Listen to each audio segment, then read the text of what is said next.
Second Lady of the United States.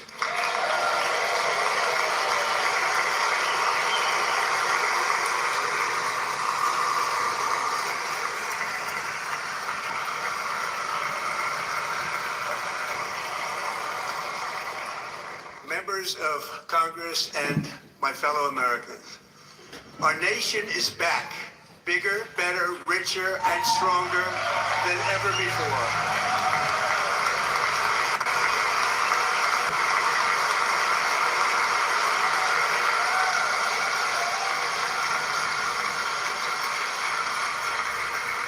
Less than 5 months from now, our country will celebrate an epic milestone in American history, the 250th anniversary of our glorious American independence. This July 4th, we will mark 2.5 centuries of liberty and triumph, progress and freedom in the most incredible and exceptional nation ever to exist on the face of the earth. And you've seen nothing yet. We're going to do better and better and better. This is the golden age of America.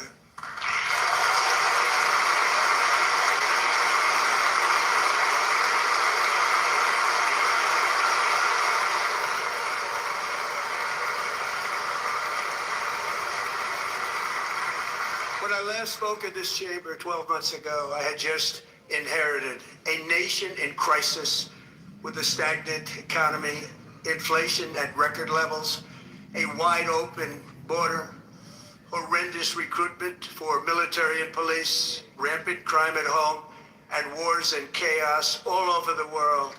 But tonight, after just 1 year, I can say with dignity and pride that we have achieved a transformation like no one has ever seen before, and a turnaround for the ages. It is indeed a turnaround for the ages.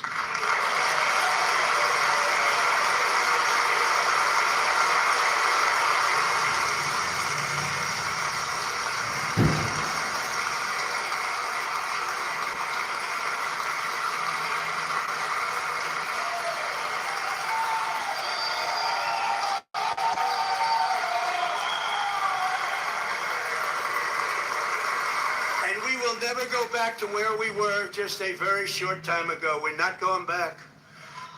Today our border is secure.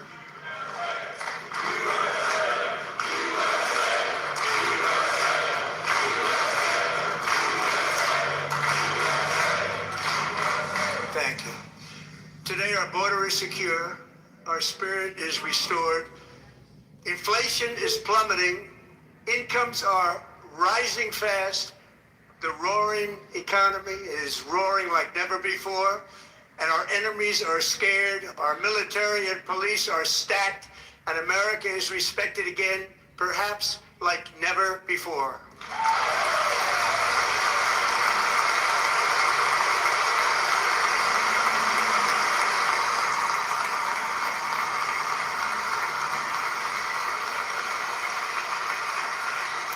After 4 years, in which millions and millions of illegal aliens poured across our borders, totally unvetted and unchecked, we now have the strongest and most secure border in American history by far.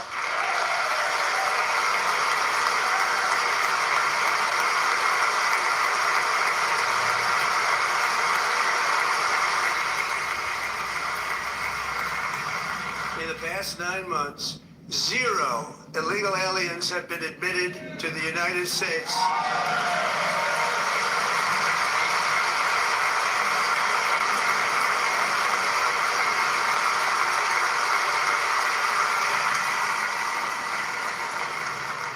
But we will always allow people to come in legally, people that will love our country and will work hard to maintain our country.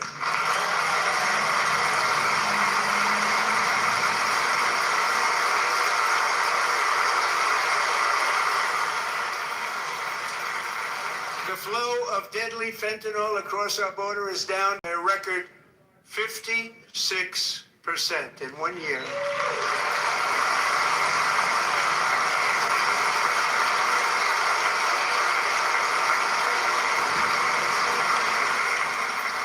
And last year, the murder rate saw its single largest decline. in recorded history. This is the biggest decline, think of it, in recorded history, the lowest number in over 125 years, year 1900. In fact, substantially before my wonderful father, I had a wonderful father, Fred, before he was born, substantially before he was born. That's a long time ago. He wouldn't like me to say that, but that's a long time ago. The Biden administration and its allies in Congress gave us the worst inflation in the history of our country. But in 12 months, my administration has driven core inflation down to the lowest level in more than 5 years. And in the last 3 months of 2025, it was down to 1.7%.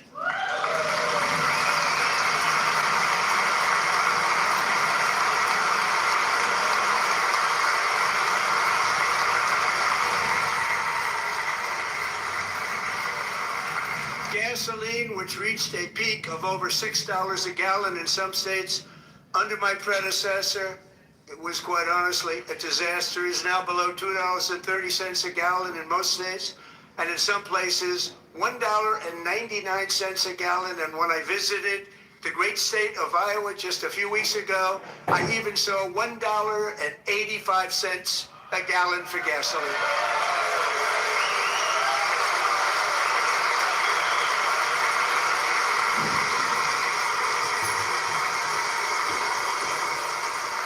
Mortgage rates are the lowest in 4 years and falling fast, and the annual cost of a typical new mortgage is down almost $5,000 just since I took office. 1 year.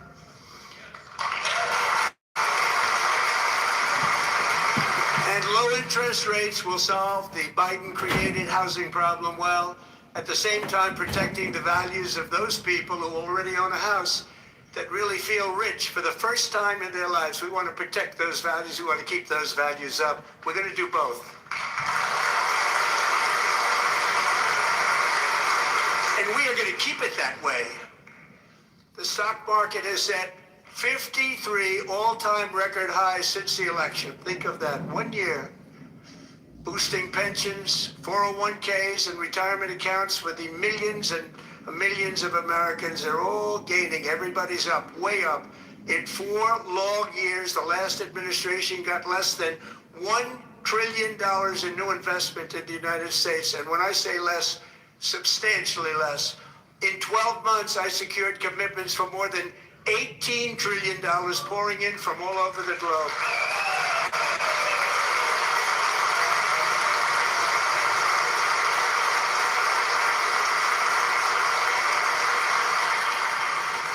Think of it, much less than $1 trillion for 4 years versus much more than $18 trillion for 1 year. What a difference a president makes.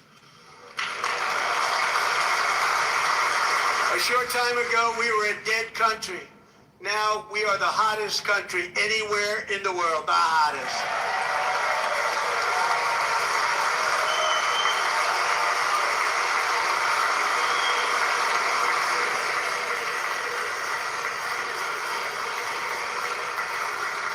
As thousands of new businesses are forming and factories, plants, and laboratories are being built, we have added 70,000 new construction jobs in just a very short period of time. It's getting bigger and bigger and stronger. Nobody can believe what they're watching. American oil production is up by more than 600,000 barrels a day, and we just received from our new friend and partner, Venezuela, more than 80 million barrels of oil.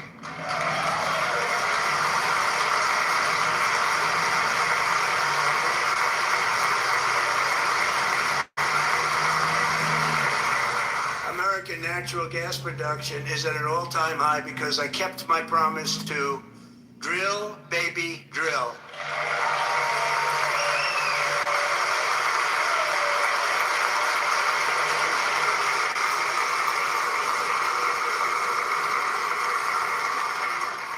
More Americans are working today than at any time in the history of our country. Think about that. Any time in the history of our country, more working today.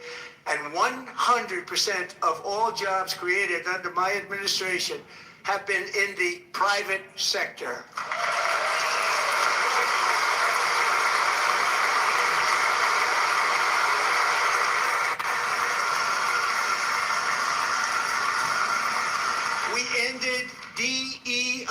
in America.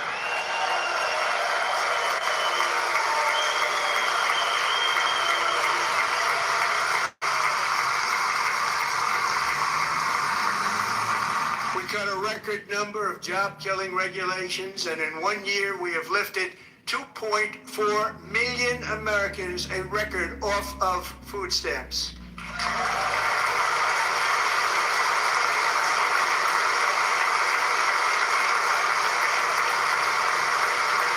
And for all of these reasons, I say tonight, members of Congress, the state of our union is strong.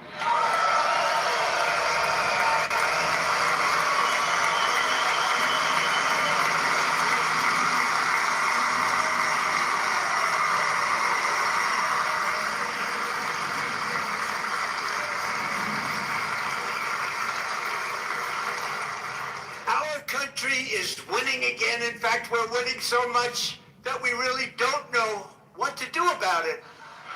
People are asking me, please, please, please, Mr. President, we're winning too much. We can't take it anymore. We're not used to winning in our country. Until you came along, we're just always losing, but now we're winning too much. And I say, no, no, no. You're going to win again. You're going to win big. You're going to win bigger than ever. And to prove that point, here with us tonight is a group of winners who just made the entire nation proud. The men's gold medal Olympic hockey team. Come on in.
That's the first time I've ever seen them get up. And actually, not all of them did get up. But they beat a fantastic Canadian team in overtime, as everybody saw, as did the American women who will soon be coming to the White House.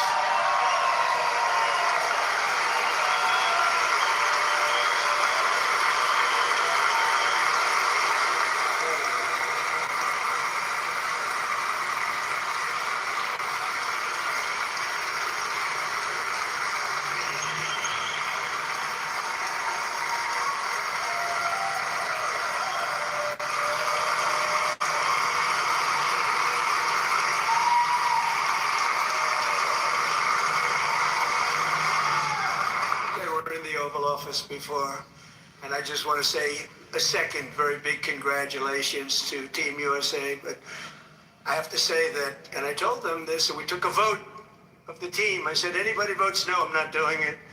So they stood there, and they weren't about to say no, because I've never seen a goaltender play as well as goalie Connor Hellebuck.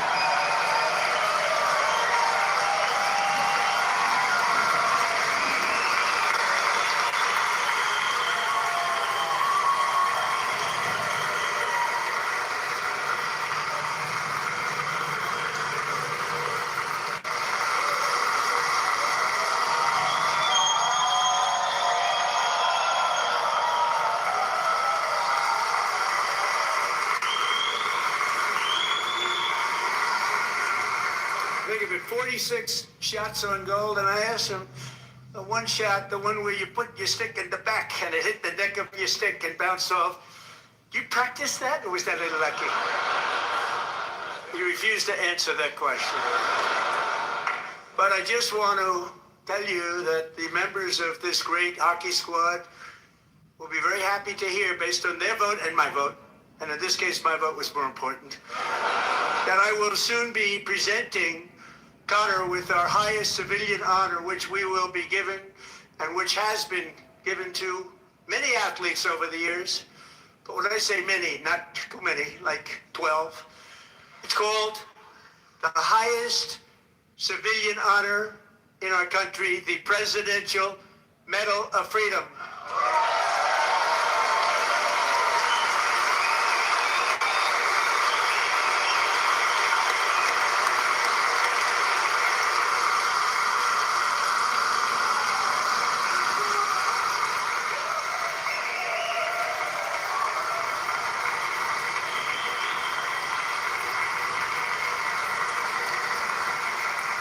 Great athletes have gotten that, very great, the best, and I thought he deserved it. I did take a vote, every single one of them. I said, I'm not giving it if anybody goes no, and every single one of them rapidly put up their hand.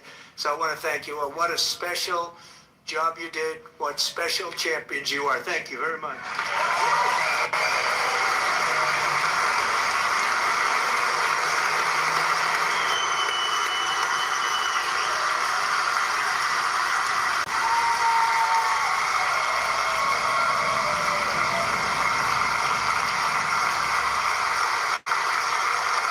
I'm also pleased to say that the next time the Olympic torch is lit, it will be here in America for the 2028 Olympics, and it's the summer version right in Los Angeles. We're going to do a good job in Los Angeles.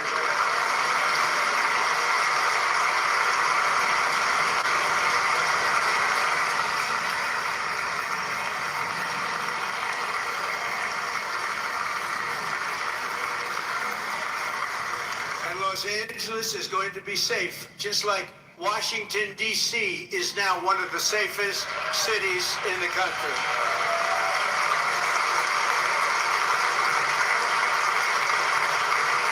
And this year, and I must say I got them both. I got them in the first term, and I was disappointed because I didn't think I'd be the president when this happened. But strange things took place, and now I've got them because I got the Olympics and I got the 2026 FIFA World Cup, and I wanted to claim the 250th, but I didn't get away with that one. I couldn't claim that one for myself. But we're getting the World Cup, so we have the World Cup and the Olympics coming, and that is exciting news.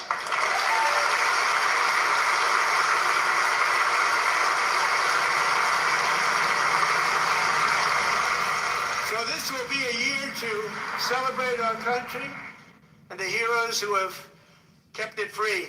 Men like Buddy Taggart.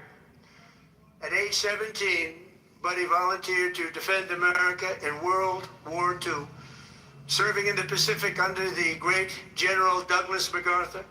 He fought bravely in the famous Battle of Manila, worked so hard. He was badly wounded and almost killed by enemy machine guns in Luzon. And 81 years ago this month, he liberated the largest internment camp in the Philippines, one of the largest anywhere in the world. But he earned many honors, including a Purple Heart and a Bronze Star, came home, started a family, and tonight he is in the gallery looking forward to July 4th, 2026, his 100th birthday.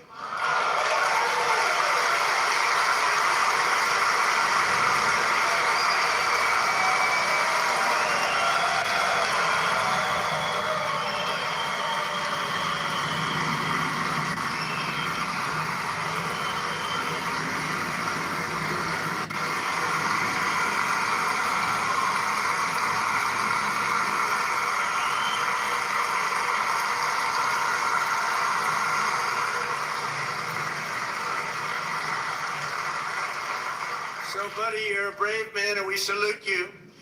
Even in times of challenge, setback, and immense heartache, The spirit of 1776 has always shone through very brightly. It was July 4th of last year when floodwaters tore through a girls' summer camp in Central Texas. One of the worst things I've ever seen. I was there, rising 26 feet in the matter of minutes, tragically claiming many, many lives. You all remember that one. As the waters threatened to sweep her away, 11-year-old Millie Kate McClament closed her eyes and prayed to God. She thought she was going to die.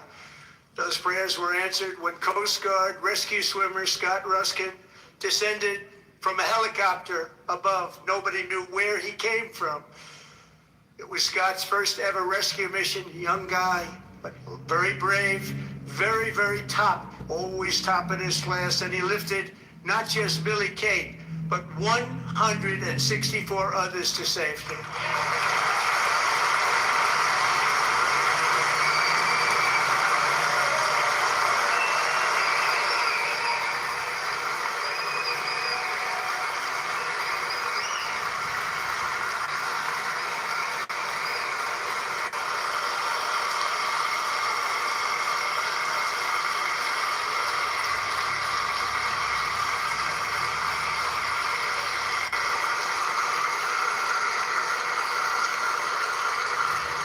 People watched Scott from a distance, and they couldn't believe what they were seeing. The winds were blowing, the rain was pouring, everything was going, and that rapid water, nobody's ever seen anything like it. They said, wow, that's something.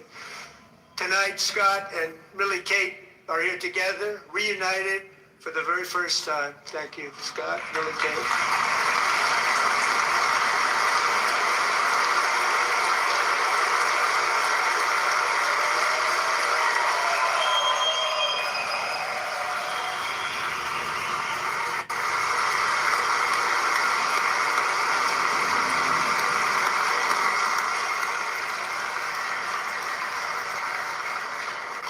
And Petty Officer Ruskin, I'm pleased to inform you that I am now awarding you the Legion of Merit for extraordinary heroism, which is what it was, extraordinary heroism. Thank you.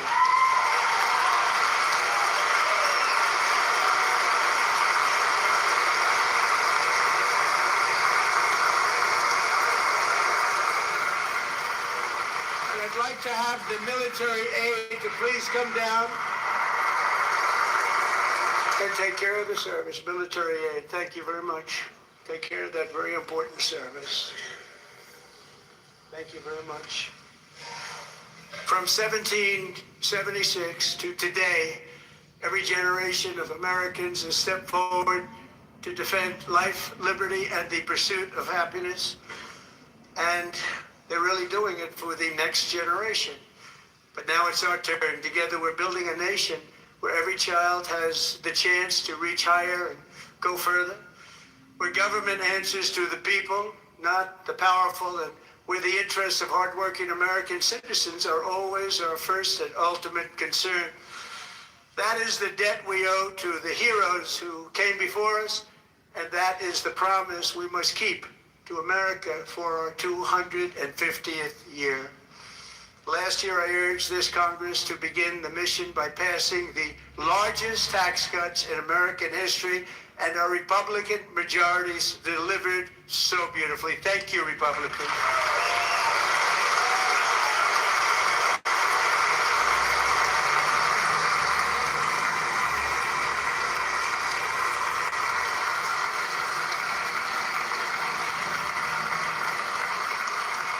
Democrats, every single one of them, voted against these really important and very necessary massive tax cuts.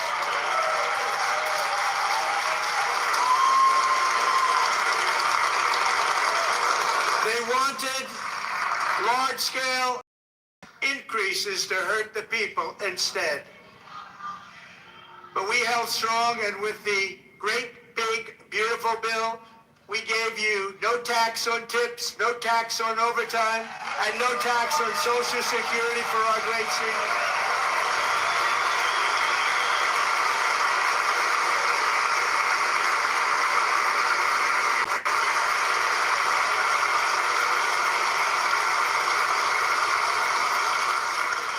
also made interest on auto loans tax deductible the first time, but only if the car is made in America.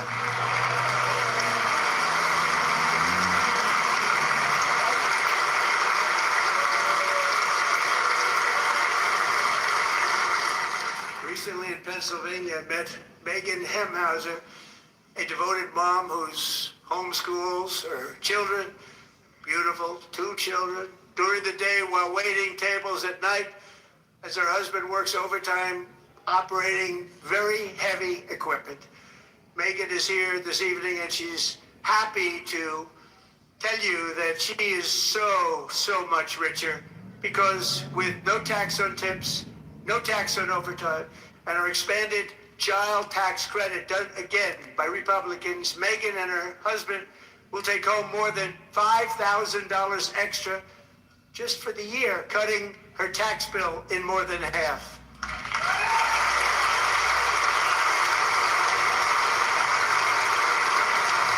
Megan, please stand up. We're fighting for you, Megan.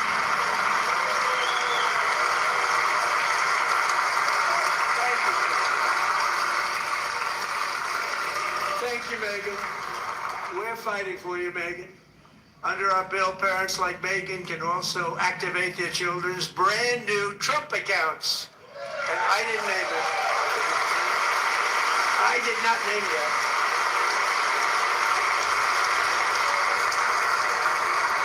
Nobody believes me, but I did not name it. It was named by a very tall man sitting right there in the 3rd row. Nice man, a good man.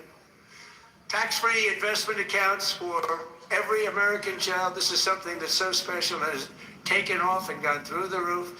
Millions will be pre-funded courtesy of the U.S. Treasury and private individuals like Michael and Susan Dell, who have donated $6,250 million to fund the Trump accounts for 25 million American children. They're great people.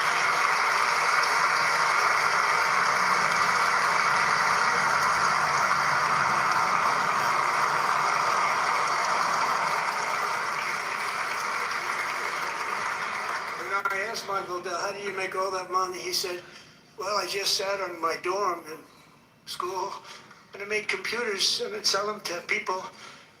And I just kept selling and selling and selling. And pretty amazing story. That's called the American dream. He sold a lot of computers, a lot of those laptops. So I congratulate him on that. But I really thank him and Susan, as well as others like Brad Gerstner, a very tremendous guy. He was behind it right from the beginning. Brad Gerstner. Thank you, Brad.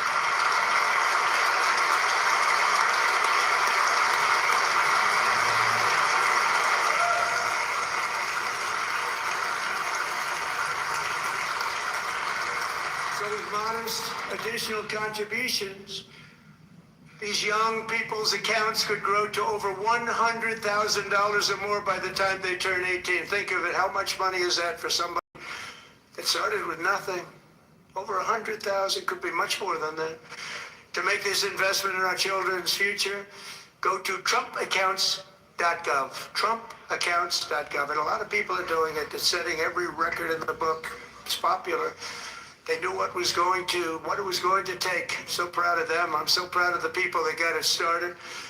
Now it's just taken over. One of the primary reasons for our country's stunning economic turnaround, the biggest in history, where the Dow Jones broke 50,000 4 years ahead of schedule, and the S&P hit 7,000, where it wasn't supposed to do it for many years, were tariffs.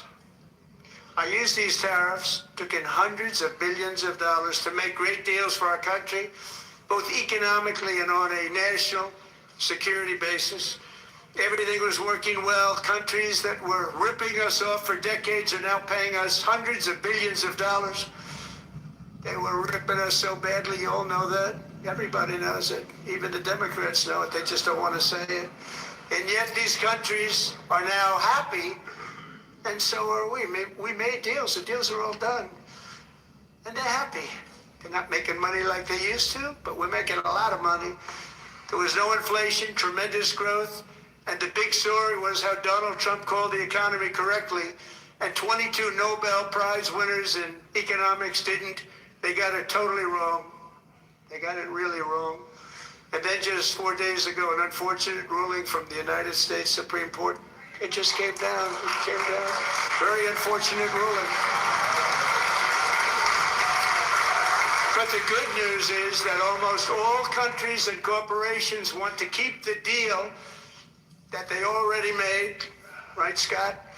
Knowing that the legal power that I, as president, have to make a new deal could be far worse for them, and therefore they will continue to work along the same successful path that we had negotiated before the Supreme Court's unfortunate involvement. So despite the disappointing ruling, he's powerful. Country saving. It's saving our country, the kind of money we're taking in. Peace protecting. Many of the wars I settled was because of the threat of tariffs. I wouldn't have been able to settle them without. Will remain in place under fully approved and tested alternative legal statutes. And they have been tested for a long time. They're a little more complex, but they're actually probably better, leading to a solution that will be even stronger than before. Congressional action will not be necessary. It's already time-tested and approved. And as time goes by, I believe the tariffs paid for by foreign countries will, like in the past, substantially replace the modern-day system of income tax, taking a great financial burden off the people that I love.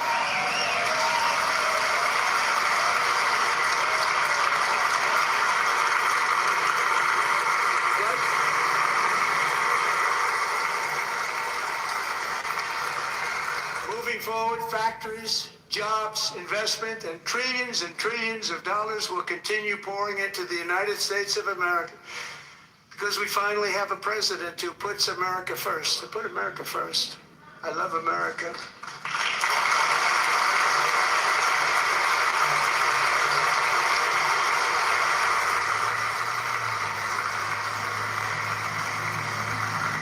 For decades before I came along, we had the exact opposite.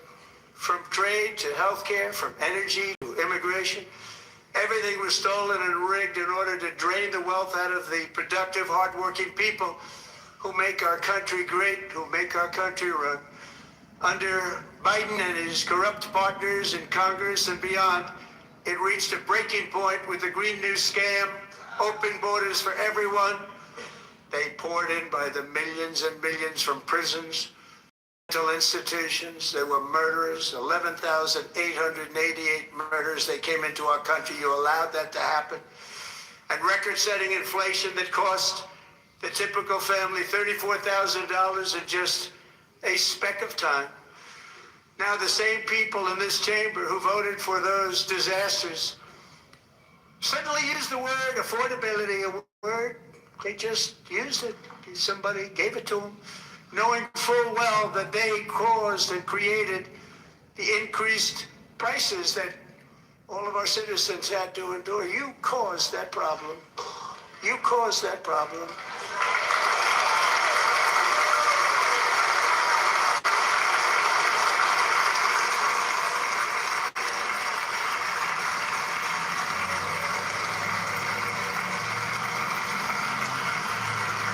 They knew their statements were a lie. They knew it. They knew their statements were a dirty, rotten lie. Their policies created the high prices. Our policies are rapidly ending them. We are doing really well. Those prices are plummeting downward.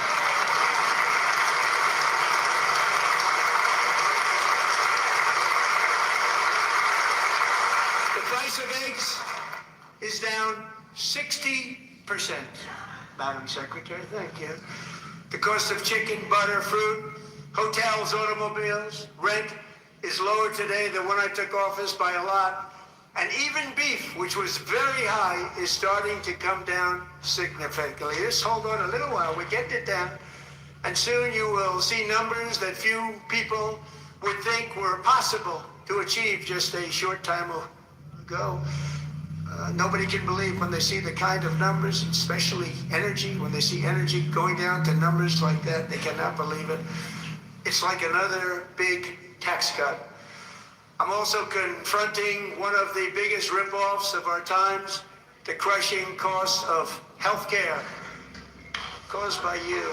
Since the passage of the Unaffordable Care Act, sometimes referred to as Obamacare, big insurance companies have gotten rich. It was meant for the insurance companies, not for the people. With our government giving them hundreds and hundreds of billions of dollars a year as their stock prices soared 1,000, 1,200, 1,400, and even 1,700%, like nothing else. That's why I introduced the great healthcare plan. I want to stop all payments to big insurance companies and instead give that money directly to the people so they can buy their own health care, which will be better health care at a much lower cost.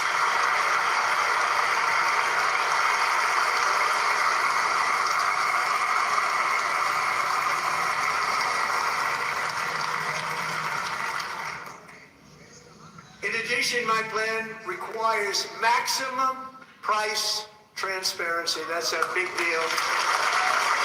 Sounds so simple, so good. And I did that in my first term, and the Democrats immediately terminated it with full knowledge that they were doing a very bad thing for the people. Costs were going to go way up, and that's what happened. And now I'm bringing them way down on health care and everything else. I'm also ending the wildly inflated cost of prescription drugs like has never happened before.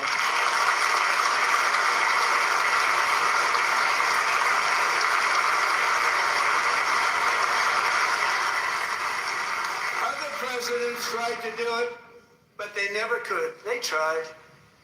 Most didn't try, actually. But they tried. They said they tried. They couldn't do it. They didn't even come close. They were all talk and no action.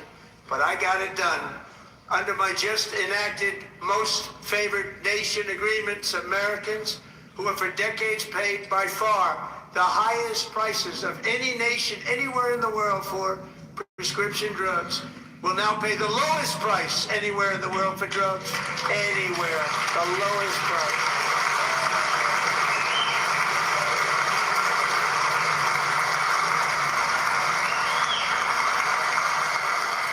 So in my first year of the second term,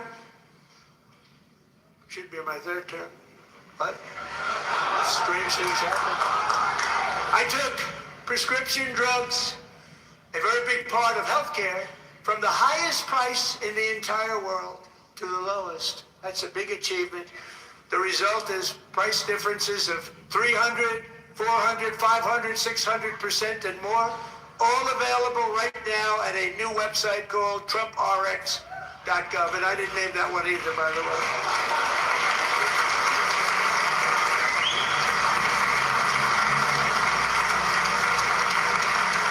And here tonight is the very first customer ever to get that big discount, and it is big. Catherine Rayner. For 5 years, she and her husband have struggled with infertility, and they turned to IVF. One drug has been costing Catherine $4,000 to purchase. But a few weeks ago, she logged onto the Trump RX website and got that same drug that cost $4,000, got it for under $500, a reduction of much more, actually, than $3,500. Catherine, we are all praying for you, and you're going to be a great mom.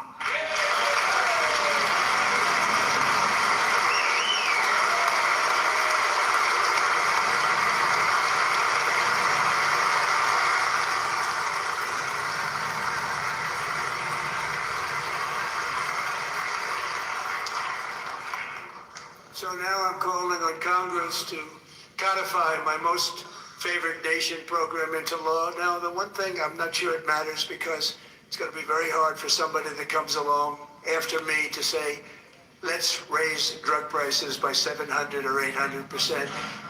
But John and Mike, if you don't mind, codify it anyway. They may do it. Codify it anyway. Thank you.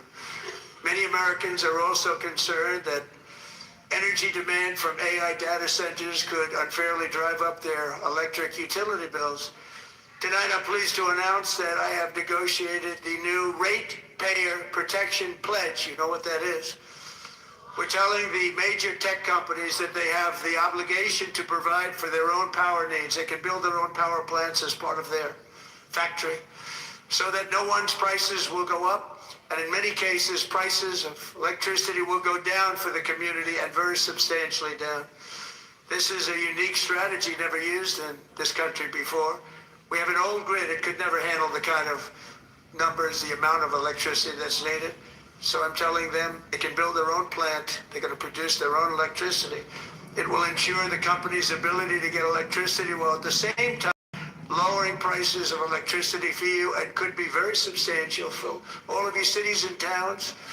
You're going to see some good things happen over the next number of years. Another pillar of the American dream that has been under attack is home ownership. With us tonight is Rachel Wiggins, a mom of two from Houston. She placed bids on 20 homes and lost all of those bids to gigantic investment firms that bypassed inspection, paid all cash, and turned those houses into rentals, stealing away her American dream. She was devastated.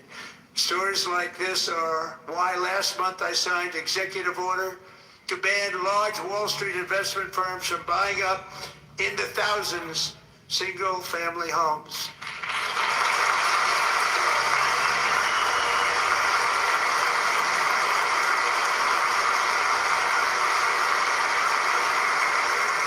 I'm asking Congress to make that ban permanent, because homes for people, really, that's what we want. We want homes for people, not for corporations. Corporations are doing just fine. Racel, thank you very much. Good luck with your home. You'll get one soon.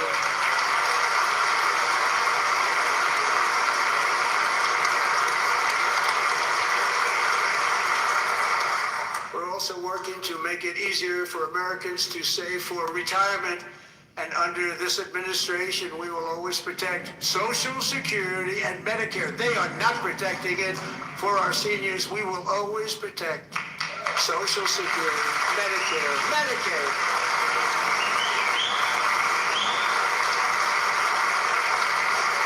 Since I took office, the typical 401k balance is up by at least $30,000. That's a lot of money. We have millions and millions of people, because the stock market has done so well, setting all those records. Your 401ks are way up. Yet half of all of working Americans still do not have access to a retirement plan with matching contributions from an employer. To remedy this gross disparity, I'm announcing that next year my administration will give these oft-forgotten American workers, great people, the people that built our country, access to the same type of retirement plan offered to every federal worker. We will match your contribution with up to $1,000 each year, as we ensure that all Americans can profit from a rising stock market. Let's also ensure that members of Congress cannot corruptly profit from using insider information.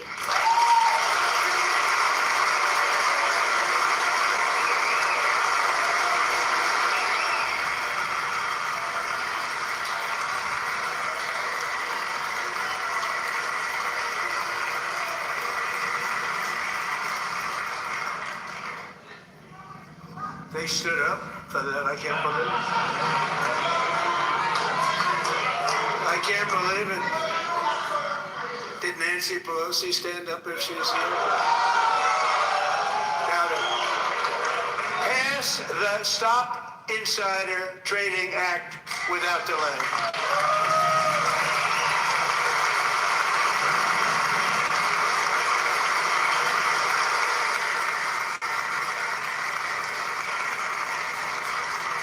I wasn't sure if anybody, even on this side, was going to applaud for that. I'm very impressed. Thank you. I'm very impressed. But when it comes to the corruption that is plundering, it's plundering America. There's been no more stunning example than Minnesota, where members of the Somali community have pillaged an estimated $19 billion from the American taxpayer. Oh, we have all the information. And in actuality, the number is much higher than that. And California, Massachusetts, Maine, and many other states are even worse. This is the kind of corruption that shreds the fabric of a nation, and we are working on it like you wouldn't believe. So tonight, although started 4 months ago, I am officially announcing the war on fraud to be led by our great Vice President, J.D. Vance.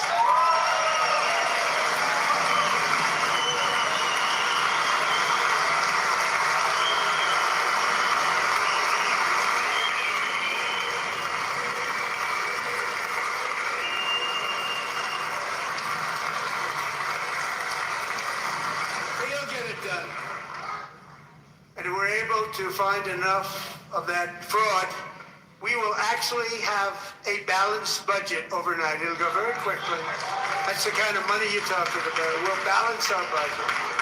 The Somali pirates who ransacked Minnesota remind us that there are large parts of the world where bribery, corruption, and lawlessness are the norm, not the exception.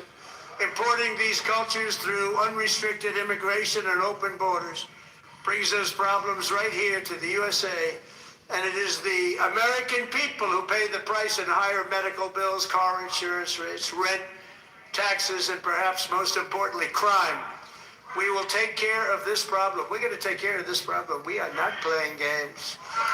Delilah.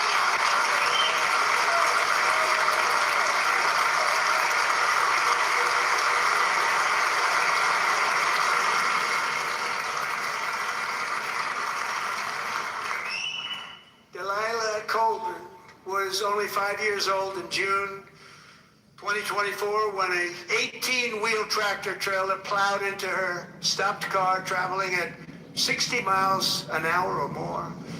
The driver was an illegal alien let in by Joe Biden and given a commercial driver's license by open borders politicians in California. Doctors said Delilah would never be able to walk or talk, have a good life. She wouldn't even be able to eat again. But against all odds, she is now in the first grade learning to walk. And she's here this evening with her dad, Marcus, a fantastic man. Delilah, please, you are a great inspiration. Please stand up.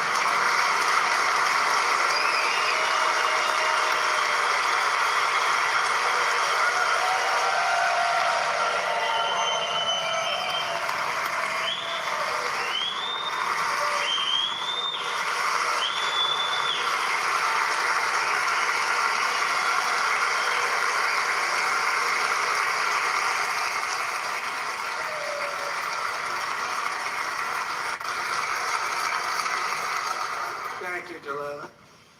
Many, if not most, illegal aliens do not speak English and cannot read even the most basic road signs as to direction, speed, danger, or location. That's why tonight I'm calling on Congress to pass what we will call the Delilah Law, barring any state from granting commercial driver's licenses to illegal aliens.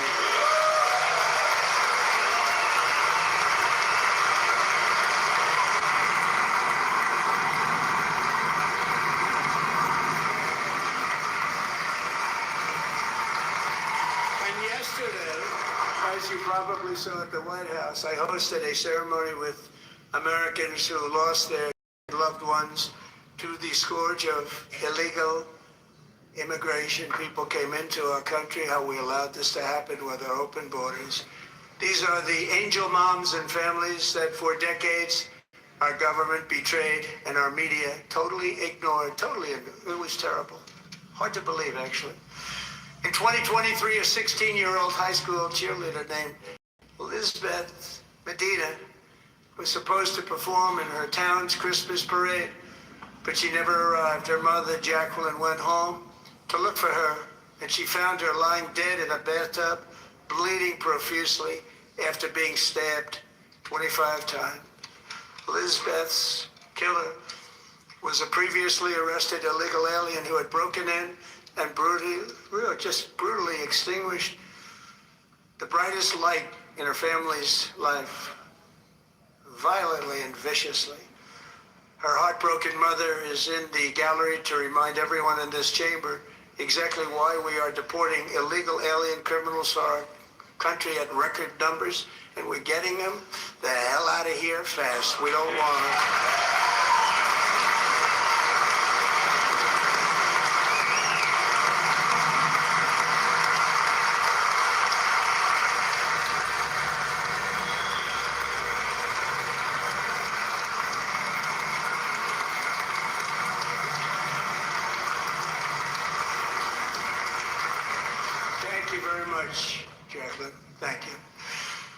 We can never forget that many in this room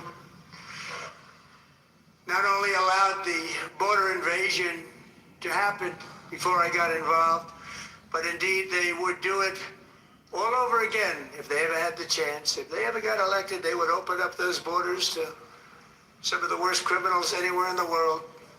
The only thing standing between Americans and a wide open border right now is President Donald J. Trump and our great Republican patriots in Congress. Thank you.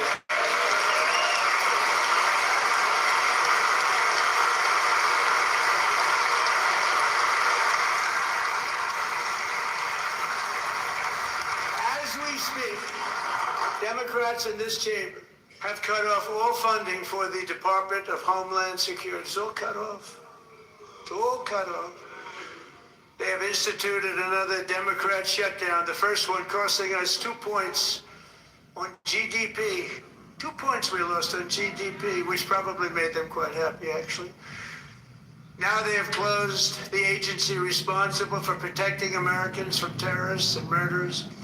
Tonight I'm demanding the full and immediate restoration of all funding for the border security, homeland security of the United States, and also for helping people clean up their snow.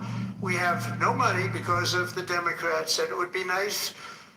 We'd love to give you a hand at cleaning it up, but you gave no money. Nobody's getting paid. It's a shame. So you have to think about it. We have, in case you didn't know, a pretty large snowstorm out there.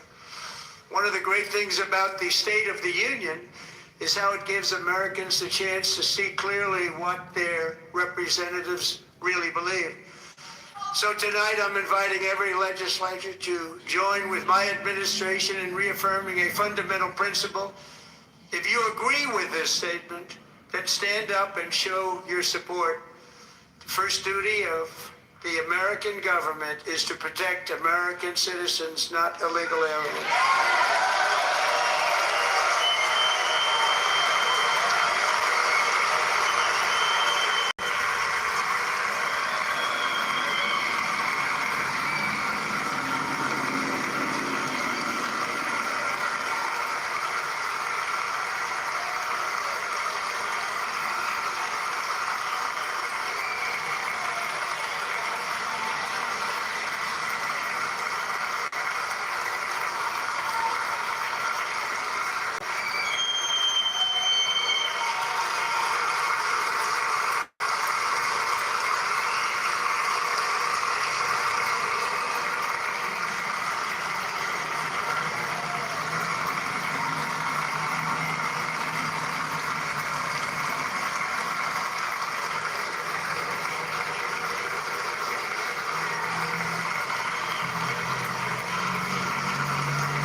Isn't that a shame? You should be ashamed of yourself not standing up.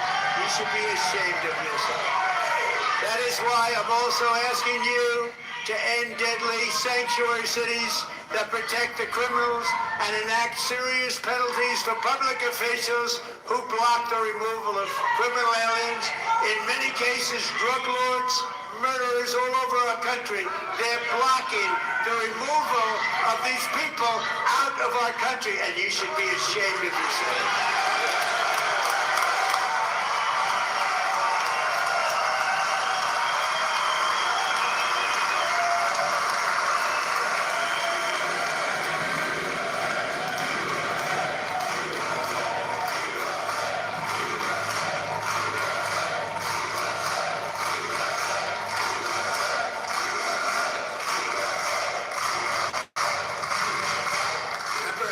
most importantly, I'm asking you to approve the Save America Act.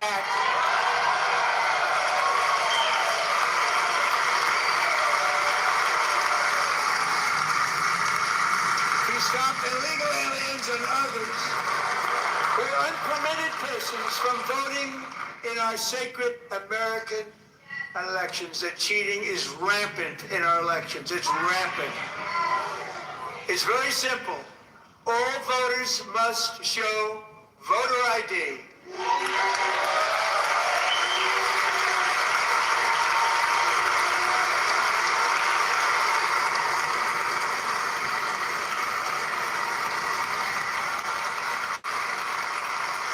All voters must show proof of citizenship in order to vote.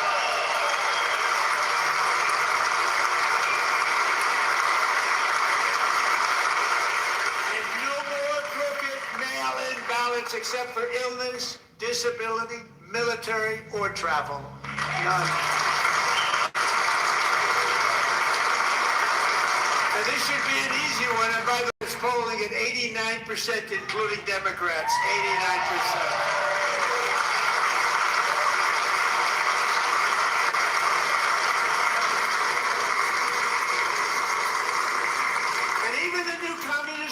New York City. I think he's a nice guy, actually.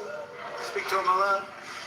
Bad policy, but nice guy. Just said they want people to shovel snow. They got hit hard. Wants them to shovel snow, but if you apply for that job, you need to show 2 original forms of ID and a Social Security card. Yet they don't want identification for the greatest privilege of them all, voting in America. Now it's no good. No good. Both Republicans and Democrats overwhelmingly agree on the policy that we just enunciated. And Congress should unite and enact this common sense, country-saving legislation right now, and it should be before anything else happens.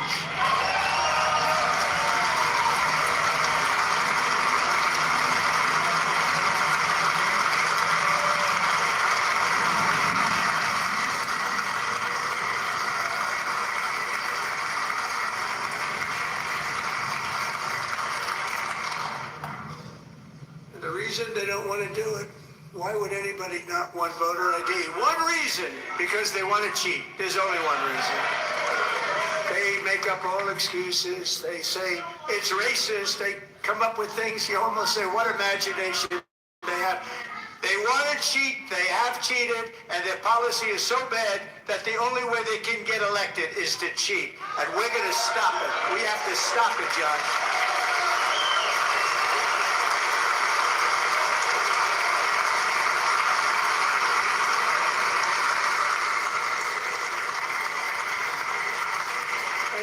One more opportunity to show common sense in government. In the gallery tonight are Sage Blair and her mother, Michelle. In 2021, Sage was 14 when school officials in Virginia sought to socially transition her to a new gender, treating her as a boy and hiding it from her parents. Hard to believe, isn't it? Before long, a confused Sage ran away from home. After she was found in a horrific situation in Maryland, a left-wing judge refused to return Sage to her parents because they did not immediately state that their daughter was their son. Sage was thrown into an all-boys state home and suffered terribly for a long time. But today, all of that is behind them because Sage is a proud and wonderful young woman with a full ride scholarship to Liberty University. Sage and Michelle, please stand up.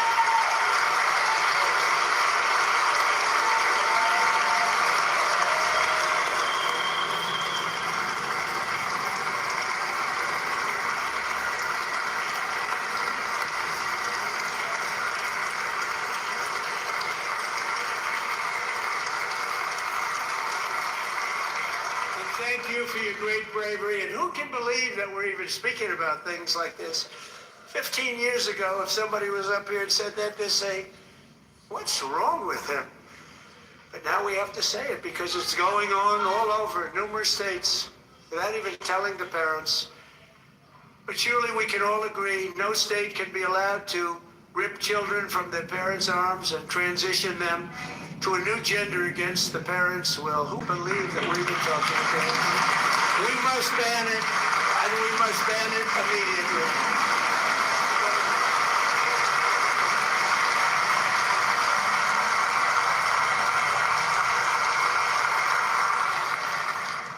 Look, nobody stands up. These people are crazy. I'm telling you, they're crazy.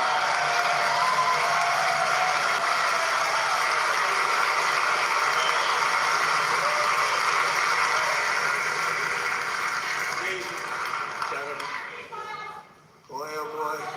We're lucky we have a country. With people like this, Democrats are destroying our country, but we've stopped it just in the nick of time, didn't we?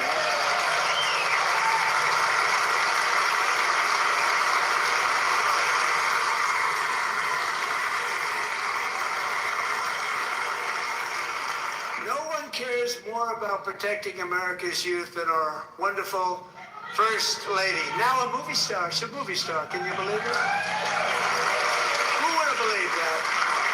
Over the past year, she has had an incredible impact championing AI legislation, advancing a landmark executive order on foster care, and helping secure $30 million to launch the Melania Trump Foster Youth to Independence Initiative. It's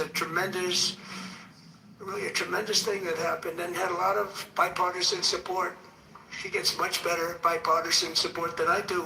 I get none. She gets a lot. Someday you're going to have to tell me how you did that. And students and educators in every state have joined the First Lady's efforts in the presidential AI challenge, keeping America's next generation positioned to succeed and strongly succeed in the future. Tonight, we welcome two young people whose lives reflect the First Lady's impact, Sierra Burns and Everest Nevermont. Thank you both, and Melania, thank you. I know how hard you worked on it. Thank you very much.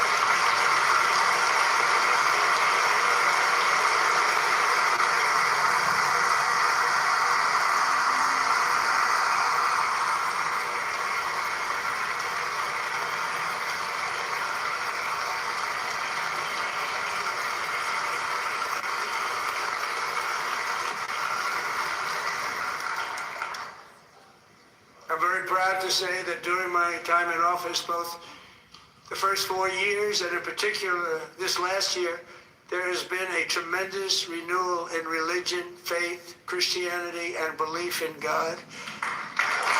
Tremendous renewal.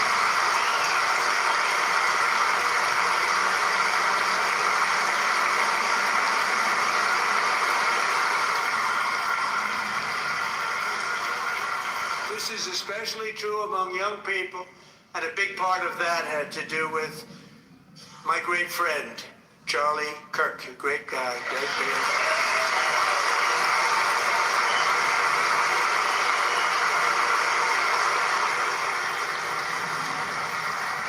So last year, Charlie was violently murdered by an assassin and martyred, really martyred for his beliefs. His wonderful wife, Erica, is with us tonight. Erica, please stand.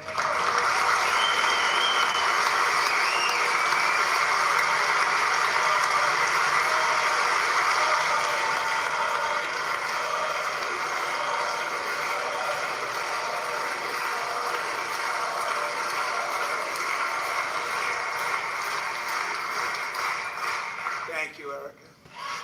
Been through a lot. In Charlie's memory, we must all come together to reaffirm that America is one nation under God, and we must totally reject political violence of any kind.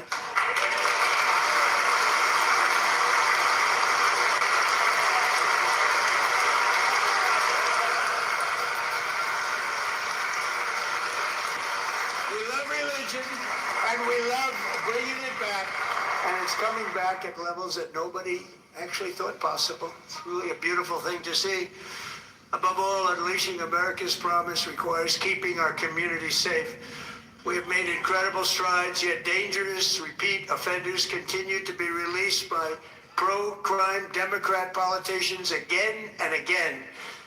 We are honored to be joined tonight by a woman who's been through hell, Anya Zuretska.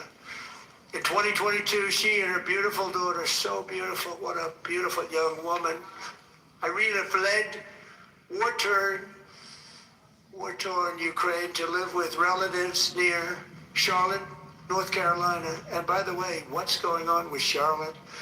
Last summer, 23-year-old Irina was riding home on the train when a deranged monster who had been arrested over a dozen times and was released through no cash bail stood up and viciously slashed a knife through her neck and body. No one will ever forget there were people on that train. No one will ever forget the expression of terror on Irina's face as she looked up at her attacker in the last seconds of her life. She died instantly. She had escaped a brutal war only to be slain by a hardened criminal set free to kill in America, came in through open borders. Mrs. Zuretska, tonight I promise you we will ensure justice for your magnificent daughter, Irina.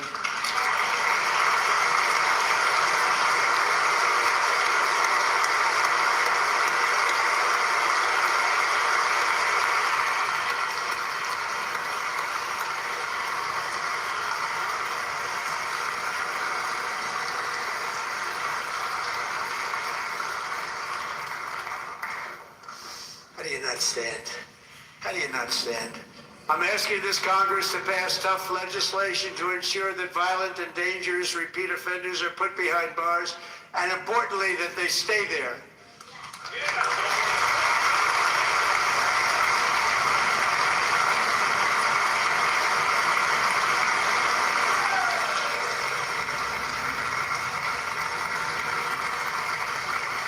Starting last summer, I deployed our National Guard and federal law enforcement to restore law and order to our most dangerous cities, including Memphis, Tennessee, big success, New Orleans, Louisiana, big success, and our nation's capital itself, Washington, D.C., where we have almost no crime anymore in Washington, D.C. How did that happen?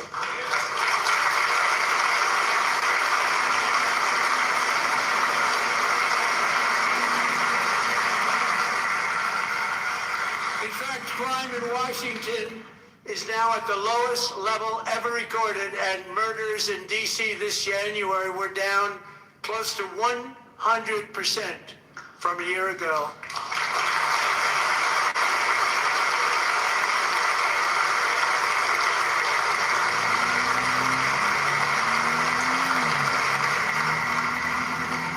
They don't like to hear that.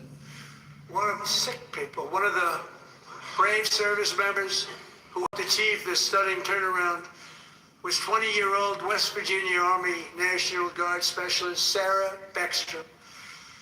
After a 4-month deployment, she voluntarily extended her service, and her rank was going to be lifted. She was doing so well. They were so proud of her.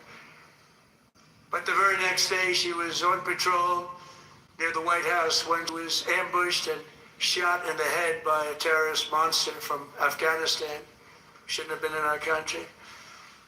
And all because she wore the uniform of our nation, she was shot. He traveled here because he didn't like people wearing our uniform. He was sick and deranged, shouldn't have been in our country. Sarah Beckstrom died in order to defend our capital, and we are honored to be joined by her wonderful parents, Gary and Eva Lee. Your daughter was a true American patriot, and she will be greatly missed. She was a great person. I saw reports on her. They've never seen anything like it.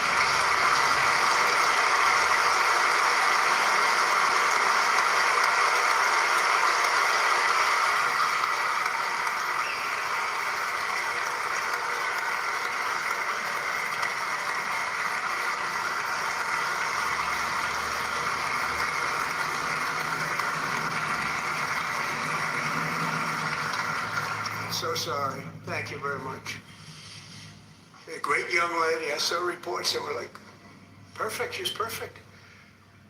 Serving alongside Sarah that day was Staff Sergeant Andrew Wolf. The terrorist shot Andrew in the head, and no one thought he could possibly make it. The two of them, Sarah and Andrew, both shot violently in the head. Neither was expected to make it. They weren't even given a chance, except his wonderful mother, named Melody, who I spoke to the same night. And she was so positive. The doctors thought that Andrew was gone. But his mother said, no, Mr. President, Andrew will be fine. He's going to make it. I've never seen anything like it. I mean, he was given almost no chance. She said, I have no doubt, sir, he's going to be okay. This was a conversation that I had with her that night, with her son laying helplessly in bed, blood all over. Everybody is praying, she said, sir, he will be okay. The doctors didn't understand what she was saying. And after looking at the results of the damage done, neither did I. She was so strong and conclusive that even Andrew's great father felt she didn't really understand the gravity of the situation. But she turned out to be right. Right, Melanie? She turned out to be right.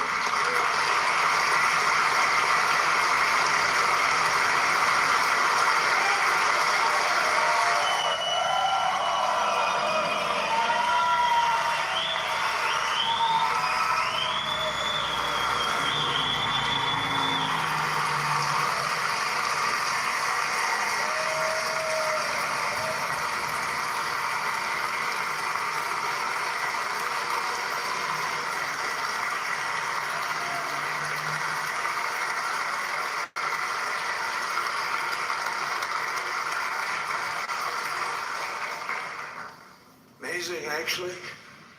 I said, where does this woman come from? She's the most positive person I've ever met. With God's help, Andrew has battled back from the edge of death, and we're talking about the edge of death, on his way to a miraculous recovery. He's got a little work to do, but he's doing great. Nice to see you. He's a good-looking guy. Nice to see you. Thanks, Andrew. Thank you very much.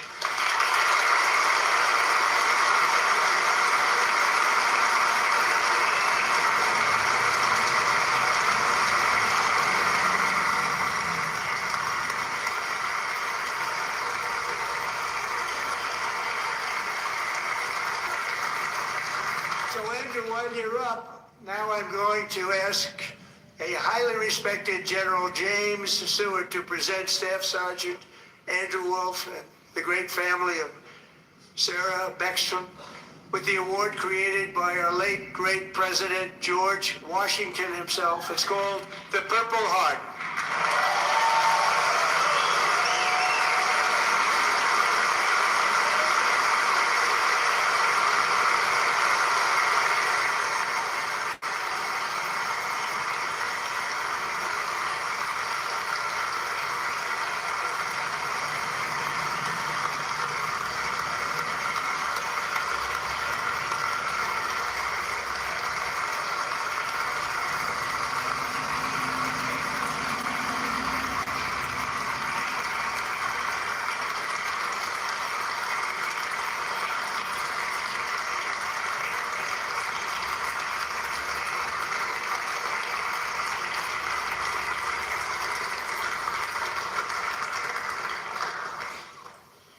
We love you all. Love you. We're proudly restoring safety for Americans at home, and we are also restoring security for Americans abroad. Our country has never been stronger. My first 10 months, I ended 8 wars, including Cambodia. Isn't it funny? We're sick people. Cambodia and Thailand, Pakistan and India.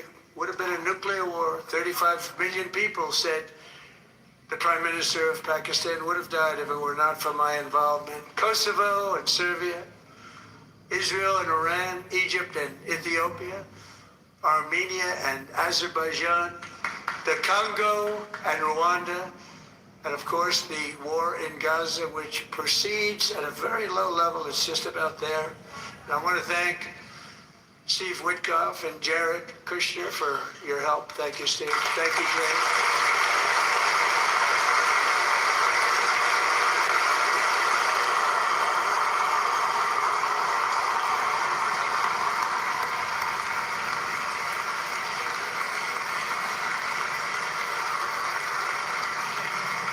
also want to thank the man they report to, Secretary of State Marco Rubio. Thank you, Marco.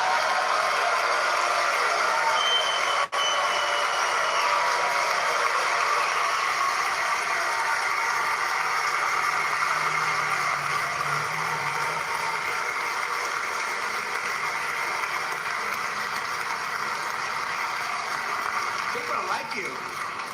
You know, Marco got 100% of the votes when he was in confirmation. I think our next one was about 54%. And some of the Democrats are now saying, I can't believe we approved that guy. And he said it's an honor that they feel that way, right, Marco? You have done a great job, great Secretary of State. I think he'll go down as the best of it.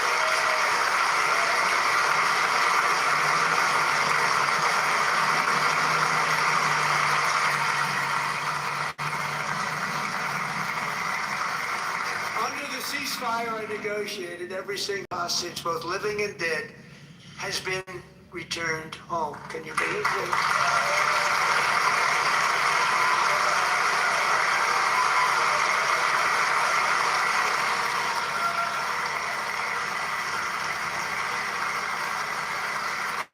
Nobody thought it was possible.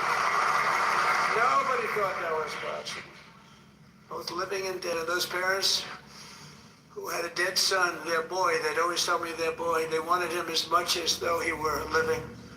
It was an amazing period of time. They came back, and when we got all of the living hostages back, and many, many before them, but I always said those last 20 are going to be very tough, but we got many, many more, hundreds. But I said those last 20 are going to be tough. We got them back, but we only got back 14 or 15 of the dead, of the 28. And believe it or not, Hamas worked along with Israel, and they dug, and they dug, and they dug. It's a tough thing to do, going through bodies all over, passing up 100 bodies sometimes for each one that they found. Tough job. And they finally got it back to 27. And then Steve and Jared, they got it back to 28. They found all 28. Nobody thought that was possible, but we did it. And I remember the family of the 28th. They were so grieved, but they were so happy as it's possible to be. They had their boy back.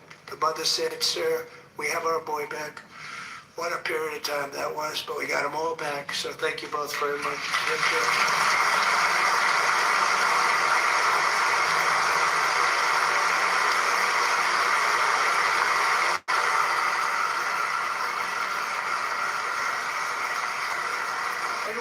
Very hard to end the ninth war, the killing and slaughter between Russia and Ukraine, where 25,000 soldiers are dying each and every month. Think of that, 25,000 soldiers are dying a month.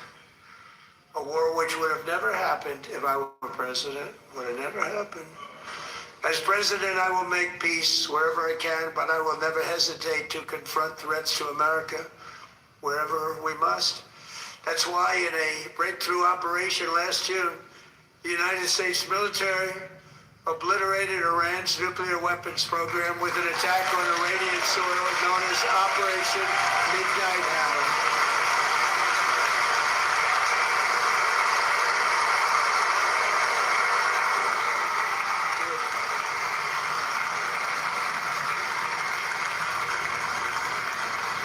Decades, it had been the policy of the United States never to allow Iran to obtain a nuclear weapon.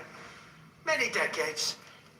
Since they seized control of that proud nation 47 years ago, the regime and its murderous proxies have spread nothing but terrorism and death and hate. They've killed and maimed thousands of American service members and hundreds of thousands and even millions of people with what's called roadside bombs. They were the kings of the roadside bomb. And we took out Soleimani. I did that during my first term. Had a huge impact. He was the father of the roadside bomb.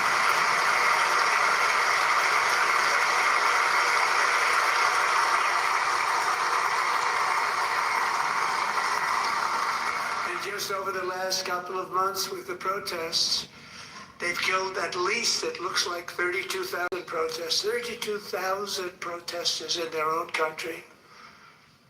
They shot them and hung them. We stopped them from hanging a lot of them with the threat of serious violence, but this is some terrible people. They've already developed missiles that can threaten Europe and our bases overseas, and they're working to build missiles that will soon reach the United States of America. After Midnight Hammer, they were warned to make no future attempts to rebuild their weapons program, and in particular, nuclear weapons, yet they continue starting it all over. We wiped it out and they want to start all over again, and are at this moment again pursuing their sinister ambitions. We are in negotiations with them. They want to make a deal, but we haven't heard those secret words. We will never have a nuclear weapon. My preference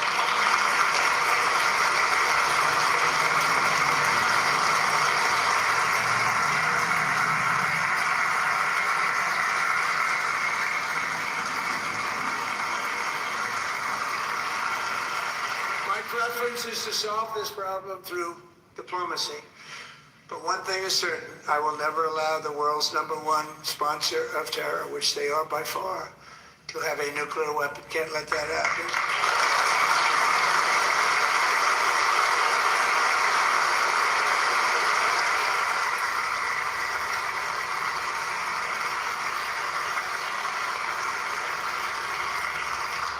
And no nation should ever doubt America's resolve. We have the most powerful military on earth. I rebuilt the military in my first term. We're going to continue to do so. Also, we just approved $1 trillion budget. We have no choice. We have to be strong, because hopefully we will seldom have to use this great power that we built together. It's really called peace through strength, and it's been very, very effective.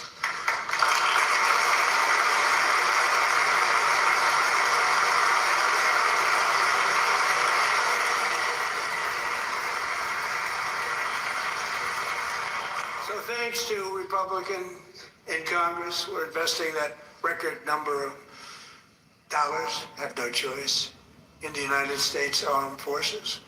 Also creating a lot of jobs, but we're not even doing it for that reason. Because as I said, we have more jobs, more people working today than ever before in the history of our country.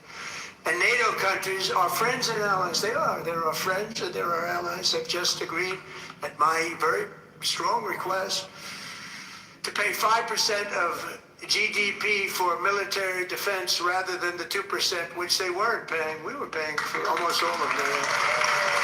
Now they're paying 5 as opposed to not paying 2.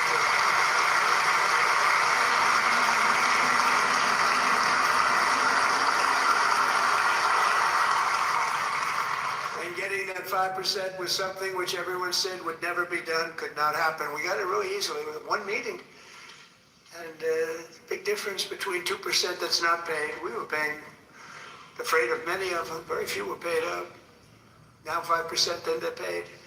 And everything we send over to Ukraine is sent through NATO, and they pay us in full. They pay us totally in full. Every branch of our armed forces is setting records for recruitment. This is so exciting. And every service member recently.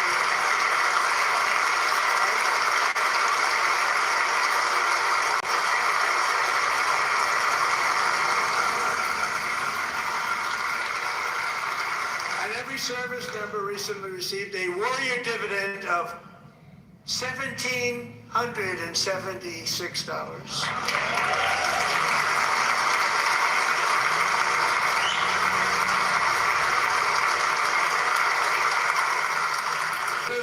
I guess we got the money from tariffs and other things, a lot of money we have. We have much more money than people understand.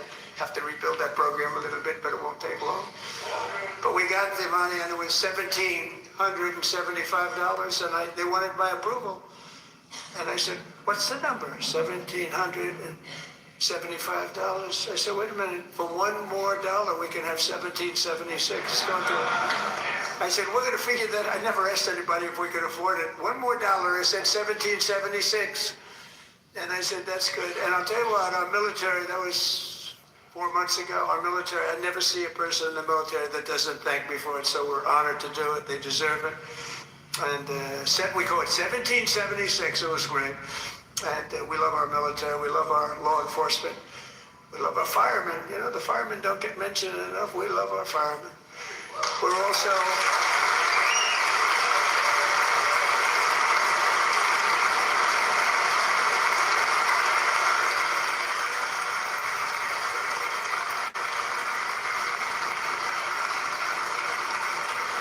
also restoring American security and dominance in the Western Hemisphere, acting to secure our national interests and defend our country from violence, drugs, terrorism, and foreign interference. For years, large swaths of territory in our region, including large parts of Mexico, really large parts of Mexico, have been controlled by murderous drug cartels.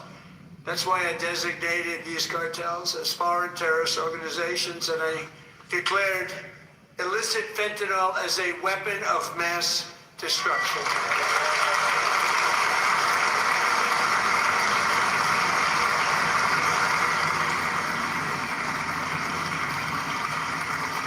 And with our new military campaign, we have stopped record amounts of drugs coming into our country and virtually stopped it completely coming in by water or sea. You probably noticed that. It very seriously damaged their fishing industry also. Nobody wants to go fishing anymore. We've also taken down one of the most sinister cartel kingpins of all. You saw that yesterday. In January,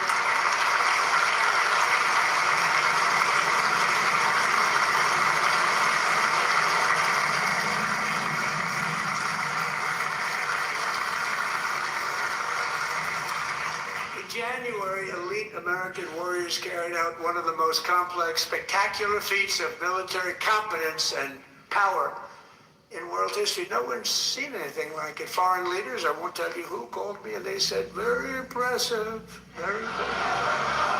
They couldn't believe, they all watched, they saw what happened.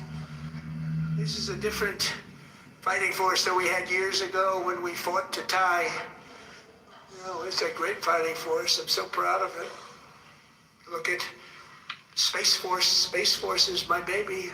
As we did that, my baby is becoming so important.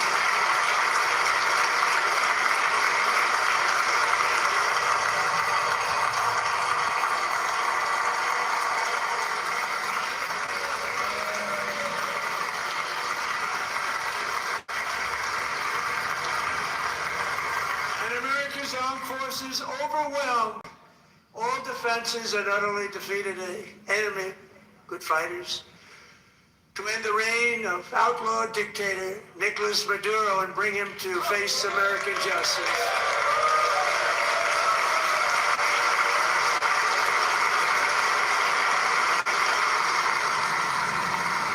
And this was an absolutely colossal victory for the security of the United States, and it also opens up a bright new beginning for the people of Venezuela.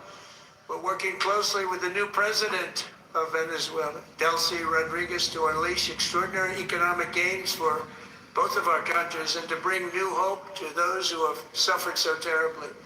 They really did suffer. With us tonight is Alejandro Gonzalez. She grew up in a tight-knit Venezuelan family and was especially close to her beloved uncle Enrique. But after Enrique ran for office and opposed Maduro, he was kidnapped by Maduro's security forces and thrown into the regime's really infamous prison in Caracas. Alejandro feared she would never see her uncle again. She feared for her own life also. But since the raid, we have worked with the new leadership, and they have ordered the closure of that vile prison and released hundreds of political prisoners already, with more to come. Alejandro, I'm pleased to inform you that not only has your uncle been released, But he is here tonight. We brought him over to celebrate his freedom with you in person. Enrique, please come down.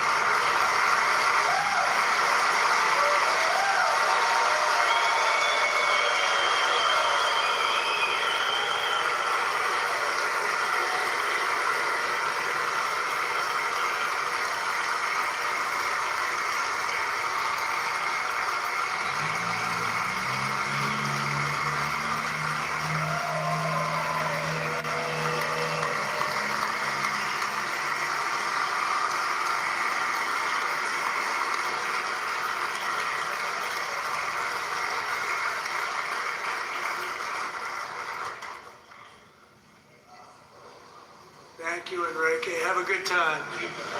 Nice to have you back, Enrique.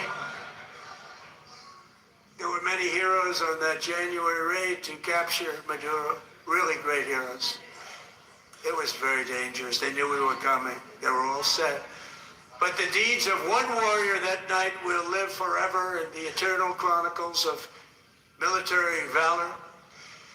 Chief Warrant Officer 5, Eric Slover, planned the mission and was the flight lead in the cockpit of the first helicopter. A big, beautiful, powerful helicopter. It was a massive Chinook carrying, as you can imagine, many, many American warfighters. Wearing the dog tags, his wife Amy had blessed with holy water before he left. She knew it was going to be a rough one.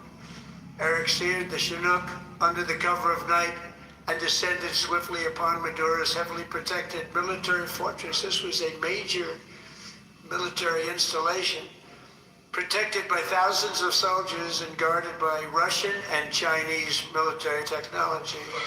How did that work out? Not too good. While preparing to land, enemy machine guns fired from every angle, and Eric was hit very badly in the leg and hip, one bullet after another. He absorbed 4 agonizing shots, shredding his leg into numerous pieces.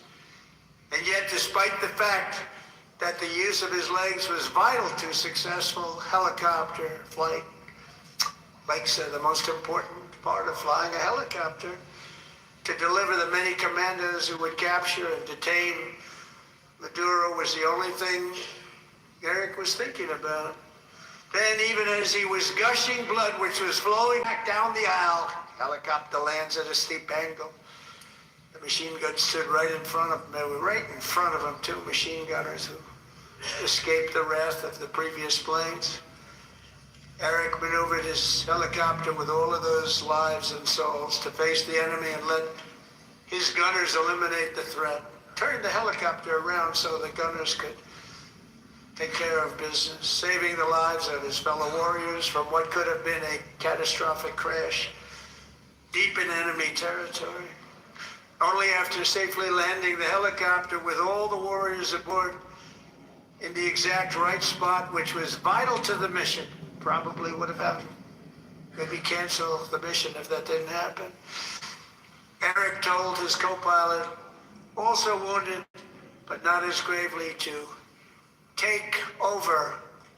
I'm about ready to pass out. The success of the entire mission and the lives of his fellow warriors hinge on Eric's ability to take searing pain. It was unbelievable what's happened to his legs of the bullets and keep on flying and landing. And people knew what was happening. Everybody in the back of the helicopter knew because they saw the blood pouring down the aisle. Chief Warrant Officer Slover is still recovering from his serious wounds, but I'm thrilled to say that he is here tonight with his wife Amy, Eric, and Amy, come on in.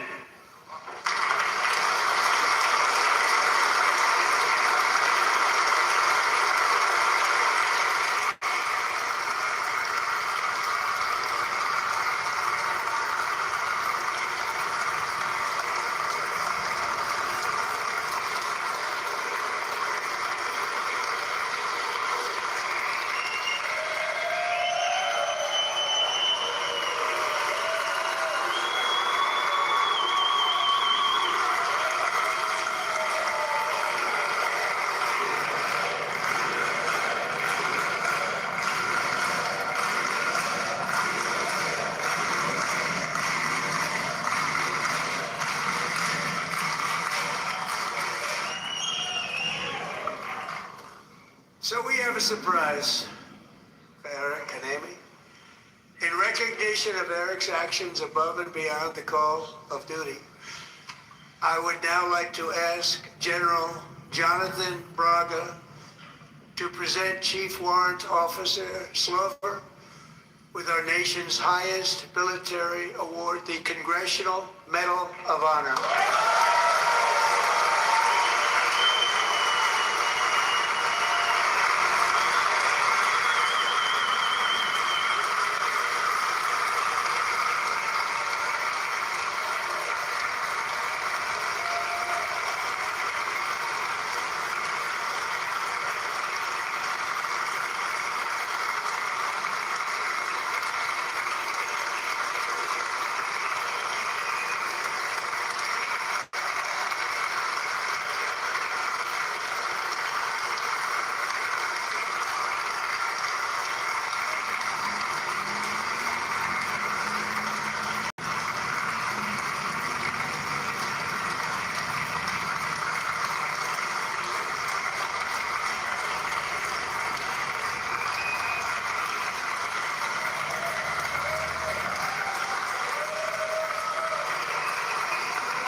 Thank you very much, Eric and Amy.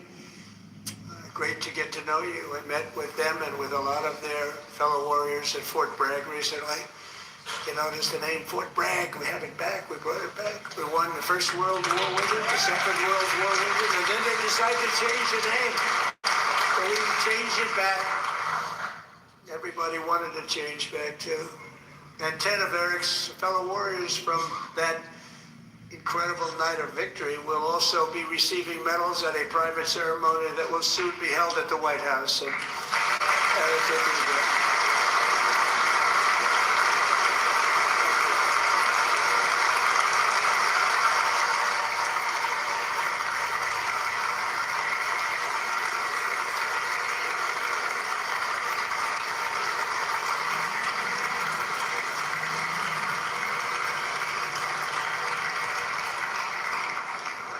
Thank you, Eric. That's a big one. Tonight we've celebrated many truly extraordinary American patriots, but there is one last living legend to honor before we go. He is one more heroic American aviator, Navy fighter pilot. Royce Williams served in World War II, Korea, Vietnam, flying more than 220 missions. In the skies over Korea in 1952, Royce was in the dogfight of a lifetime, legendary dogfight. Flying through blizzard conditions, his squadron was ambushed by 7 Soviet fighter planes. It was his first aerial combat of the war, and despite being massively outnumbered and outgunned, Royce led the takedown of 4 enemy jets and almost destroyed the others, vanquishing his adversaries while taking 263 bullets to his own plane and being seriously hurt. His story was secret for over 50 years. He didn't even want to tell his wife, but the legend grew and grew. But tonight, at 100 years old, this brave Navy captain is finally getting the recognition he deserves. He was a legend long before this evening. Royce, please stand up, and I will ask the First Lady of the United States to present Captain Royce Williams with his Congressional Medal of Honor.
words and thank you, Eric.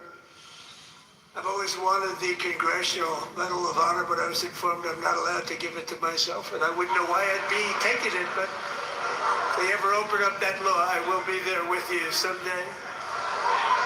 But you know, that's our highest honor, Congressional Medal of Honor, and that's a big thing, and it's an honor to be in the same room with you. Thank you both very much, Eric. Thank you.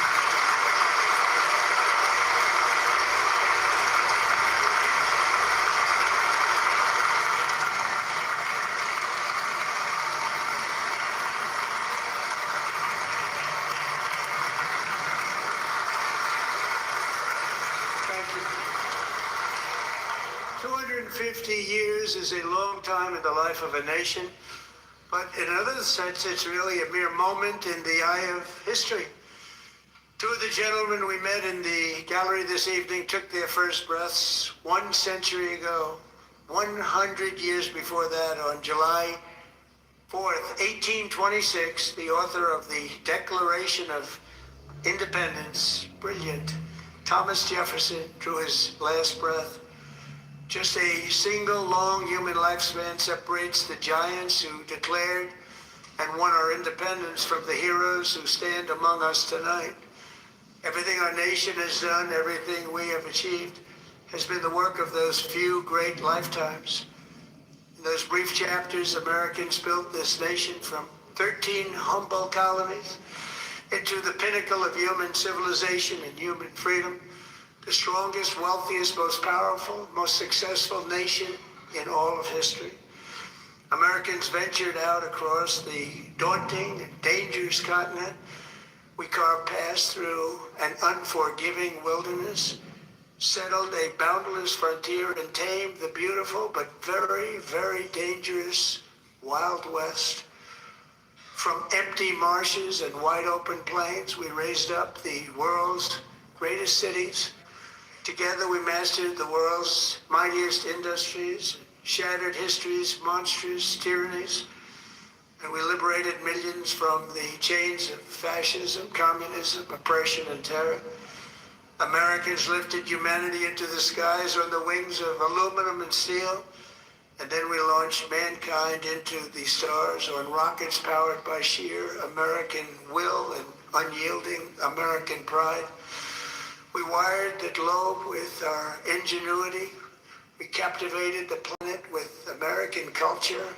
And now we are pioneering the next great American breakthroughs that will change the entire world.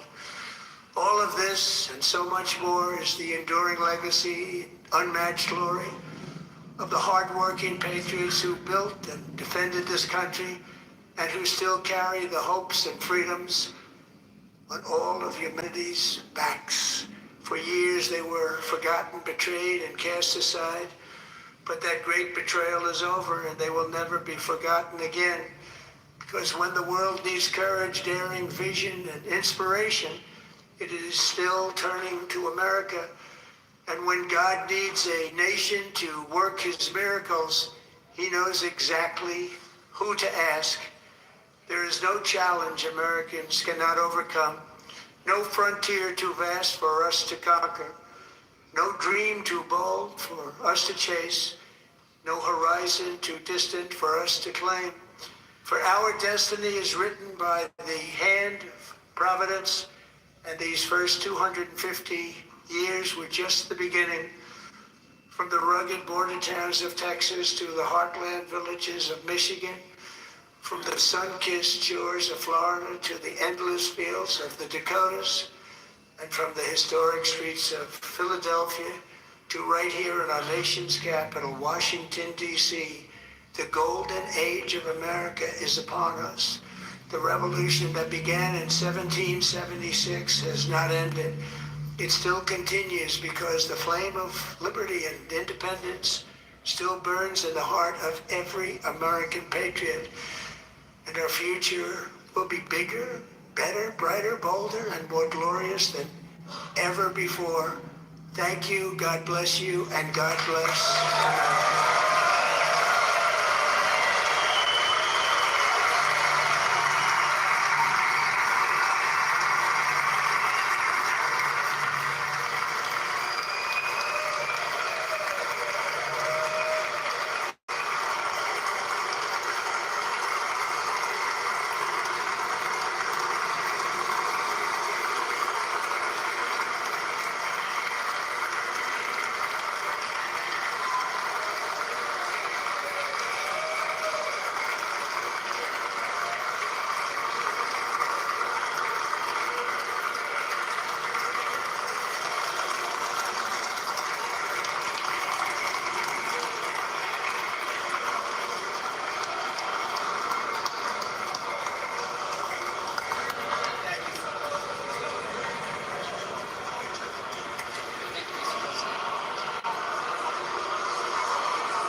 2026 State of the Union Address.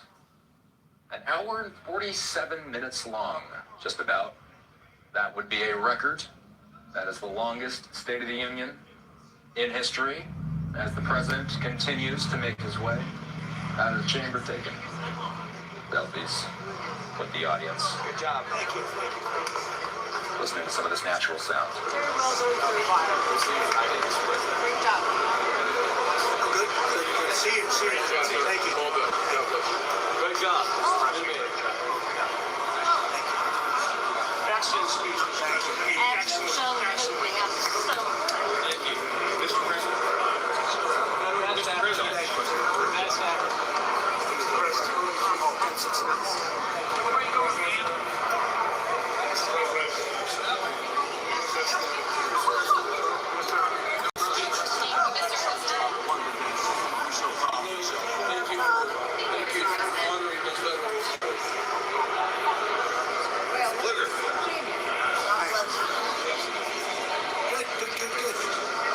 I think you should take the rest of the day off. I think we have to. We're going to have fun. Thank you. All right, guys. You killed it. Thank you. Thank you. Thank you for doing something. It really was. All wrong. Really grand slam. Grand slam. America loves you off. Thank you. It was amazing. America loves you. Oh, look at this guy. I like that guy. I want that guy. Give me that guy. Thank you. Put your count. Initial. Just an initial. I like that guy.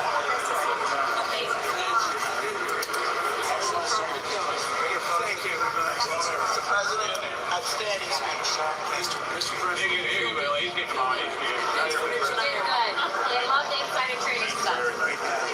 How's he doing? He's a youngster. He's fell asleep a couple times. You did amazing. You really did. Great speech. Proud of you. Great job, Mr. President. Thanks for your leadership. Well done. God bless you. God bless you, sir. Thank you for this speech.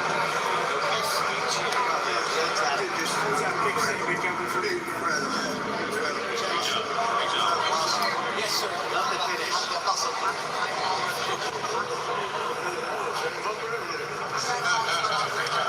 Thank you, everybody. Great job. Great. Thank you, everybody.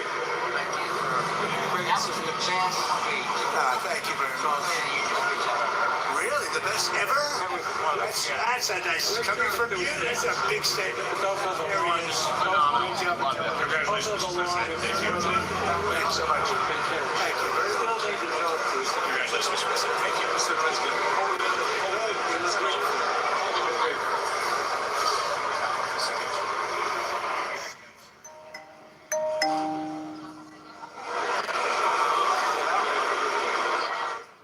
And President Trump exiting the chamber as he wraps his record-breaking length State of the Union speech.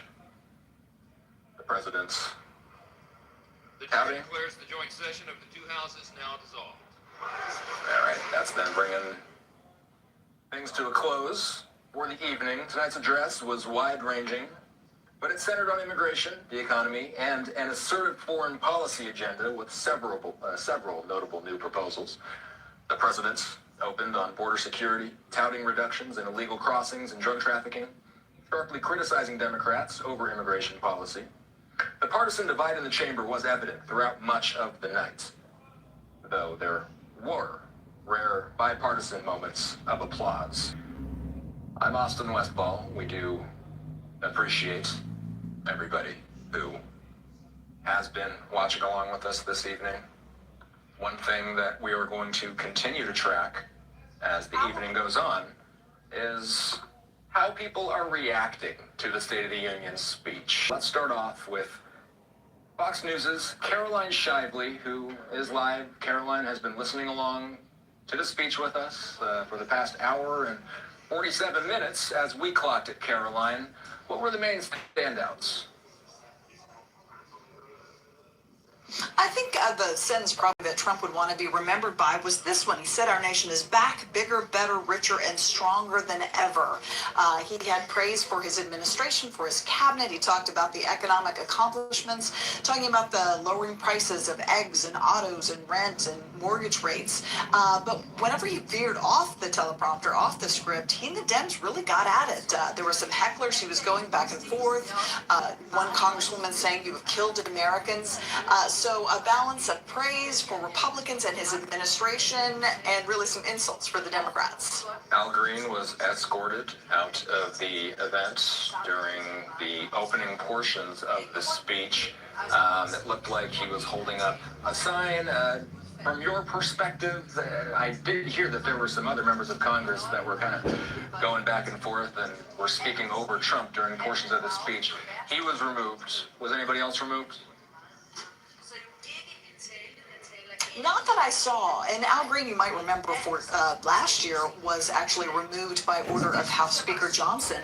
That's when he stood up and yelled at Trump but shook his cane at him. This time he held a sign up saying that Black Americans are not apes, referring to that video that was posted by Mr. Trump's account showing various Democrats as animals.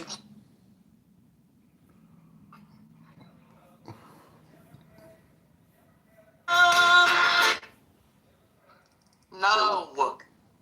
That.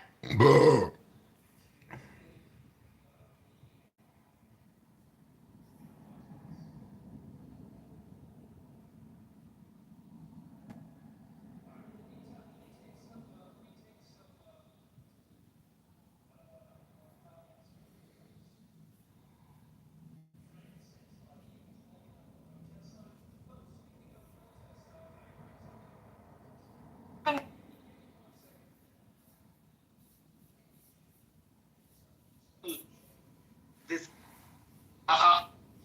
They got on some weird.